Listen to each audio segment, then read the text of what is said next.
Hi, my name is Yanis, and I started my small embroidery shop almost 5 years ago in the comfort of my own home. What started as simple embroidery on a sweatshirt now turned into much more for my small business. We now do live embroidery events for big brands like Lululemon and also Subway. Over the years, my business has grown at a very steady pace. Now it brings us in six figures in revenue annually. Since starting my YouTube channel, I've gotten a lot of questions about how I started this small business and how I run it right now. So today I'm going to break it all down for you. A lot of people think you need a $10,000 multi-needle embroidery machine to start an embroidery business, and that is far from the truth. We started with a single needle machine, and we probably had that thing for at least 2 years into our business, and we were running it like a workhorse. You do not need an expensive embroidery machine to start a small business. Don't let that be an excuse for yourself. We spent around $750 for our first embroidery machine, and we probably used her for around a year and a half before selling it and upgrading it to one with a bigger hoop. But that is a huge misconception, I feel, in the embroidery space at least, that you need a really expensive embroidery machine to even start. One of the most asked questions that I get through my Instagram DMs and also email is how much I should budget for an embroidery business if I want to start. So I took notes here on my laptop. So I'm going to be looking down on all the materials that you need to start an embroidery business. This is going to be very bare bone and all the necessary things you need. So to start off with, I am going to give you the estimated total budget that I calculated. It will be around $1,045 to $1,150, give or take, depending on where you live and what types of materials you want to get, and also if you are getting bulk or just buying it off of Amazon. So the first thing is thread, scissors, and needles. Those are very basic materials that you might already have. For scissors, you can literally use any pair of scissors. You can use kitchen scissors if you really wanted to. Nothing is stopping you there. But I highly recommend getting clippers. Those are not very expensive on Amazon. It's a few dollars for a few, I believe, and you can use them throughout many, many years. Needles, you can get the organ needles, which I highly recommend. Those are a little bit more expensive, but if you are looking for something more affordable, literally any needle brand will work. They might be a little bit more fragile, but I haven't had any issues using them when I first started. The needle that we use for our cotton sweatshirts is 75/11. If you are embroidering on anything else, you need to look into what type of needle you need to get because depending on the fabric, the needle size will change. And then threads, I highly recommend the two brands Gunold and also Isocord, but those only come in very big rolls, I believe. They have smaller ones, but they're still a little bit more pricey. They are very, very high quality, and I absolutely love using them. But when I first started, I got thread off of Amazon and they worked perfectly fine. Remember that you should be getting embroidery thread and not random sewing thread because it will be a huge difference. If you use the wrong type of thread, it might also mess up your machine because of the little lint things that come off of the thread into the machine, so be careful of that. I would highly recommend getting a variety of colors in very small rolls to see what colors you use most of, and then later, if you do make more orders and you want to invest in more thread, then I would get the bigger spools. The second thing you'll need is a single needle embroidery machine. That will be probably the most basic model you can find if you are looking to save money, and those work perfectly fine. They are the exact same. Maybe the interface is a little bit different, but what I recommend if you are choosing your first embroidery machine is to consider the hoop size depending on what types of designs you want to make. For example, for our first machine, we had the Brother SE600. That was around $750 Canadian for a brand new one. We love that machine, but I feel like the main reason why we had to upgrade to another single needle machine was because the hoop size was very small. It was 4x4 instead of the standard 5x7. So if you are looking to do sweatshirts and you want to do designs across the chest instead of on the left chest or the center, then I highly recommend you start with a hoop that is 5x7 and get a hoop size you can afford. A 4x4 is definitely the cheapest And if you want to do simple designs that are a little bit smaller and you don't mind that, that will work perfect for like towels and stuff. But if you want to make designs that are a little bit bigger, highly recommend starting off with a 5x7 at least. And then the next few things would be bobbin thread and stabilizer. Bobbin thread, you can get it in a roll or you can get it pre-wounded depending on your budget. We used to wind our own bobbins, which is a little bit cheaper, but remember to use bobbin thread and not top thread, because if you were to use the wrong type of thread, it would jam the machine and nest a lot easier. The quality will just not be there if you don't use bobbin thread. So I recommend getting the brother ones off of Amazon and then wounding your own bobbins. It will save you a lot of money in the long run, but it does take a little bit more time than using the pre-wounded ones. And later on, if you are making more orders and you're more confident about your small business and you want to continue doing it, I would then do pre-wounded bobbins. Stabilizers, there's a bunch of stabilizers out there. You can get a roll for probably around $30 off of Amazon. Highly recommend that. There are pre-cut ones, or you can get rolls, which we get because we have different sized hoops. So we like to cut our own stabilizer.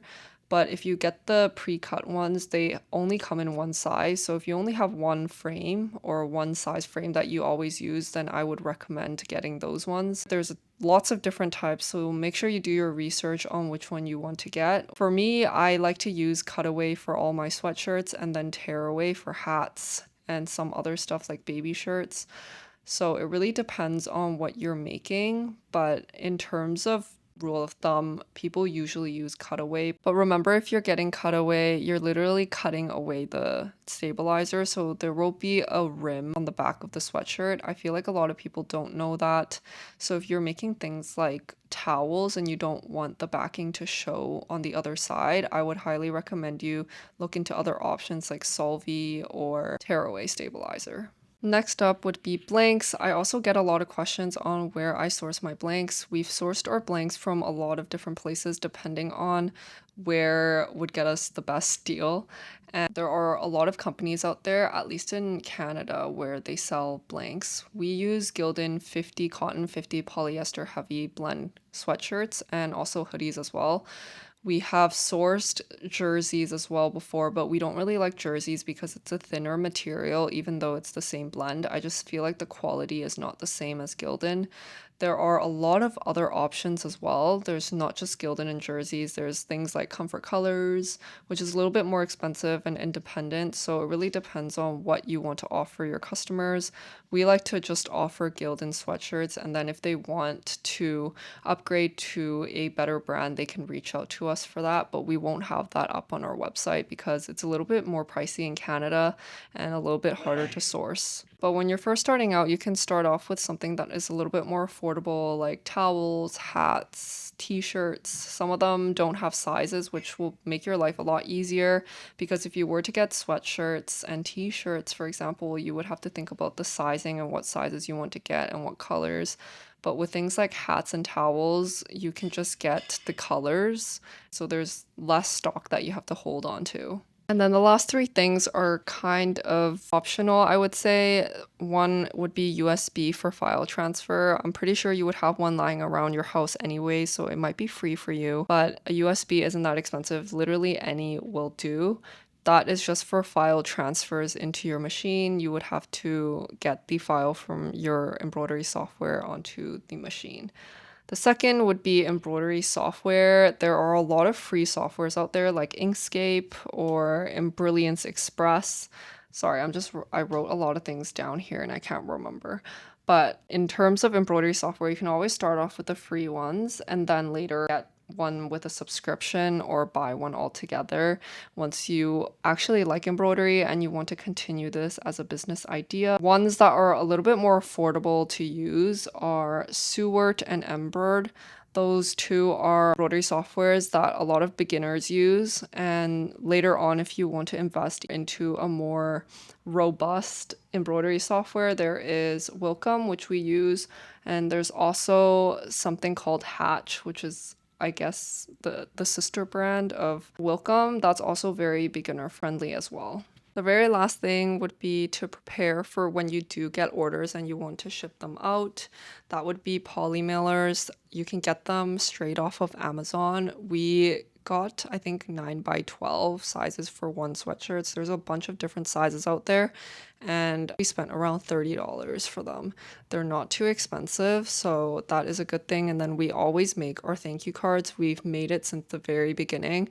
The good thing about starting a small business is when you don't have too many orders, you can handwrite every single thank you card, and so many people appreciate that. When I shop from small businesses, I love it when the small business owner actually handwrites the name or handwrites the card, and that is what we did in the very beginning. We didn't do any sort of fancy printing, so that is something you can start off doing. You don't even need to spend money on thank you cards, but if you do want to spend a little bit on it, what we do right now still is printing our own. We use 90 count thick cardstock paper, and we print double-sided on it. One side is a thank you card, and then the other side is a garment care card. We have noticed that customers always ask us afterwards how to wash garment with embroidery on, which is why we started doing that. That is basically everything you need to start an embroidery business. I would highly recommend buying supplies as you go because usually you don't know whether or not you need it yet. And when you do need it, then you can go buy it. Don't go and buy everything in advance and then end up with all these things that you won't even use. That has happened to us before, and I learned from my mistake. And I hope that this can benefit someone out there because I bought so many unnecessary things in the beginning and I could have saved so much money. You can also search for free designs on Google so you don't have to pay for it. And then later on, if you do want to find and do other designs, then you can pay for a digitizer or an embroidery software to digitize your own designs. But if you're just practicing, you can always find free designs online. It is very easy to find. You can go on embroiderydesigns.com. There's a bunch of other websites that offer that as well. Now I'm going to be talking about my favorite part, marketing and my marketing strategies. I used to think that I had to constantly be online to keep my customers coming back, but what actually changed everything for me was email and SMS marketing. Social media is great for visibility, but you don't actually own that audience. Algorithms change, engagement drops, and then suddenly you're invisible. Building your own list means you stay connected to people who genuinely support you, not just the ones that the algorithm decides to show. Tools like Ostana makes that easy for local businesses like mine. It runs automatically, but still feels very personal, like I'm actually talking to my customers, not spamming them. I've seen customers spend more and come back more often. Across the platform, businesses using Ostana have seen about a 16% boost per order, and also some case studies report up to an 85% boost in revenue in 4 months when they focus on loyalty. For a cafe or a custom shop like mine, staying in touch keeps your business top of mind, even when you're too busy to post every day, which, let's be real, is super hard to keep up with. Running a small business means wearing a million hats, but the right tools help you stay connected without burning out. That's how you turn one-time customers into regulars, and Ostana makes it simple. We just talked about SMS and email marketing, but another big part of building your business is also social media. It is something that you can really grow over time to build your brand. Before diving into content ideas, one quick tip when you are creating your social media accounts is to try to keep your handle or username the same across all your platforms. It just makes it a lot easier for people to find you, remember you, and tag you in their posts. That little bit of consistency goes a long way when you're growing your online presence. If you're new to social media, which a lot of people are when you're starting a small business, or you just have no idea what to post and you've run out of ideas, here's a list of ideas and cute content ideas that you can post for your small business.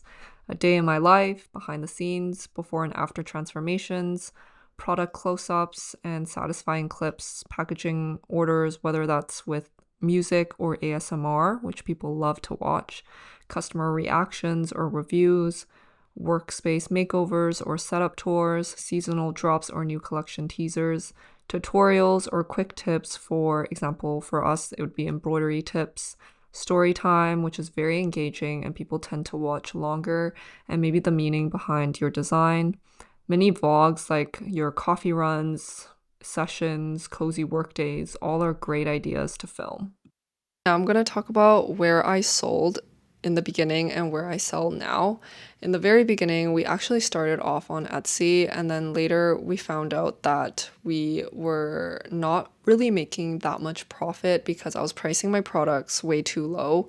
And Etsy takes a huge portion of your profits because of their transaction fees and all the fees that are tied into it. So make sure if you are starting an Etsy, you are reading up on all the policies and also the transaction fees that they're going to be charging you, and then price accordingly.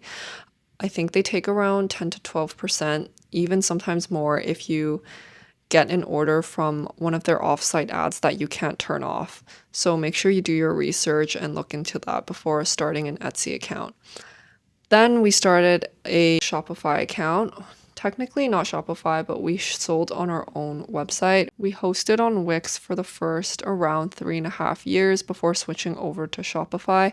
That is our own website. That's basically what we started off using because I wanted to do my own marketing, and I didn't see why, if I did my own marketing, I would want Etsy to take a portion of my sales, which made a lot of sense at the time, and I still believe in it to this day. I think starting your own website will give you the autonomy to do whatever the heck you want with your website and how you want to design it. It might take a little bit longer to set up and learn the ropes of building a website through Wix or Shopify, but I promise you it is very simple. It's very user friendly, and there's a lot of guides on YouTube out there to teach you step by step how to build a store. They even have templates for you on there, so you can just pick one out and then start from there. Ever since I found out that Etsy charges so much fees, I never link any of my social media links to my Etsy shop. I only link it to my own shop. So Etsy doesn't get to take any profits if I were to make the sale myself. So if someone is starting out, I highly recommend you to start your own website and do your own marketing because it is so beneficial for your small business that Etsy isn't taking a huge cut of your profits. But if you're starting with no followers at all and you're a little bit concerned about making your first orders, Etsy is definitely a great place to start because you don't have to do any of the marketing yourself. It's a marketplace where everyone can shop on. So your products will eventually show up in the algorithm and people will shop from you even if you don't have a following. So there are pros and cons to Etsy and pros and cons to making your own website. So you have to weigh whether or not it's worth it for you and how much profit you're making. If you're making enough profit off of Etsy, even with the fees, I don't see why not you shouldn't be on there. I often get the question how I keep motivated with my small business even after 5 years and how I'm so consistent with it. I used to only do one thing, but now I've branched out to numerous things to focus on for my small business and also different revenue streams. Now I have 5 revenue streams. I used to have only one. So I think that has helped my motivation a lot because if sales were to be down, I'm still making profits and revenue elsewhere. But if I only had one revenue stream, let's say my shop, if sales were to drop, I would lose all my motivation because I feel like I'm not doing enough. So making sure you have different revenue streams or to plan out whether or not you can branch out into other revenue streams is very beneficial, and it's also kept me motivated. I've also always been a kid with an entrepreneurial mindset, which has made it a lot easier for me to stay consistent because it is a dream of mine to work for myself and not have to work a 9 to 5. And I'm always working towards that goal. And it keeps me motivated that maybe in the near future, I can quit my job and do this full time. I hate to be that person, but consistency really does work because through our social media journey, when we're posting, sometimes, most times, we would get a few hundred views, and then all of a sudden, the next video gets 8 million. So let's say I didn't post that one video, would I have gone viral and gotten 8 million? Probably not. And staying consistent keeps me motivated actually because I feel like I'm doing something towards a goal of mine. So I always make sure that I'm trying to be consistent and trying to do at least something for my small business every single day. After 4.5, almost 5 years, I've built around 5 to 6 revenue streams for my small business. The first one being our website, percysangels.com, where I make most of my income. The second would be from live events, which is starting to catch up with our website because our sales are actually quite down this year from the US tariffs, which has been absolutely heartbreaking for us. But we are pushing through, and thankfully, we have live events to cover the loss of income that we have. This is why you should think about having more income streams. The third would be from Etsy, which I have stopped putting so much effort into. I don't really update my posts, I just let it run itself. And if people order, they order. That would be our third one. Our fourth one would be our YouTube income. So from AdSense, I have you guys to thank for that.